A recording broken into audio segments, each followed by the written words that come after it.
हिंदू धर्म में कबूतर श्रापित पक्षी।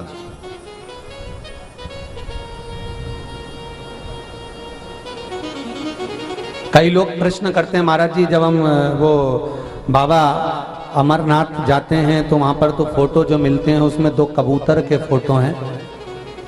जिन्होंने अमर कथा सुनी थी, शिव महापुराण की कथा कहती है, किसी भी पुराण को उठाकर देख लेना, कहीं पर कबूतर का नाम नहीं लिखा।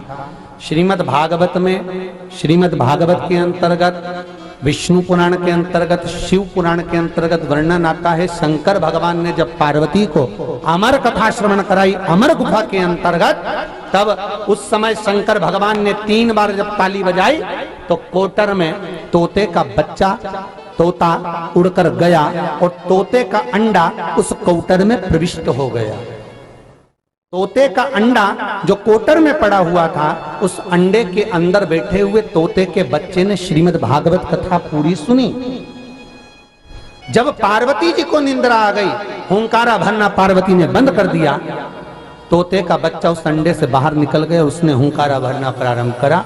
वही तोते का बच्चा भागता हुआ वेद व्यास जी के आश्रम में पहुंचा, बीठिका के गर्भ में बैठा, तब उस बालक का जन्म हुआ जिसका नाम श्री सुखदेव जी महाराज हुआ। ये शास्त्र का था। परंतु आजकल बर्फानी बाबा का जो फोटो होता है, शंकर जी का फोटो जो होता है, उसके साथ में कबूतर का फोटो लगा देते हैं। उसका कारण यह है केवल हिंदू धर्म को कहीं ना कहीं भ्रष्ट करना, क्योंकि हिंदू धर्म में कबूतर श्रापित पक्षी, उसकी पूजन नहीं, उसकी पूज्यता नहीं। हमारे यहाँ तोते की पूज्यता है, हमारे यहाँ सुखदेव जी की पूज्यता है।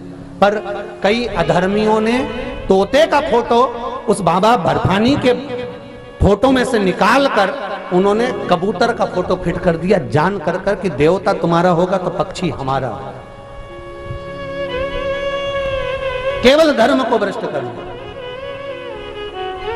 शास्त्र कहता है कबूतर की बीट जिसके घर की छत पर गिरती है, पड़ती है, उसके यहाँ 1 रुपए कमाओगे, 1.25 रुपए खर्च वाला काम चलता है। पैसा घर में टिकता नहीं है और घर में कोई ना कोई बीमार जरूर रहता है। अगर एक ठीक होगा तो दूसरा बीमार पड़ेगा, दूसरा ठीक होगा तीसरा बीमार पड़ेगा, तीसरा ठीक होगा चौथा बीमार पड़ेगा, पर कोई ना कोई बीमार चलेगा ही। उसके घर में शांति नहीं रहती, अशांति बनी रहती है। घर में 4 लोग भी रहेंगे तो अशांति रहेगी, 2 भी रहेंगे तो अशांति रहेगी, घर से बाहर निकलेंगे तो शांति रहेगी, घर में जैसे ही गए अशांति चली। मतलब कबूतर की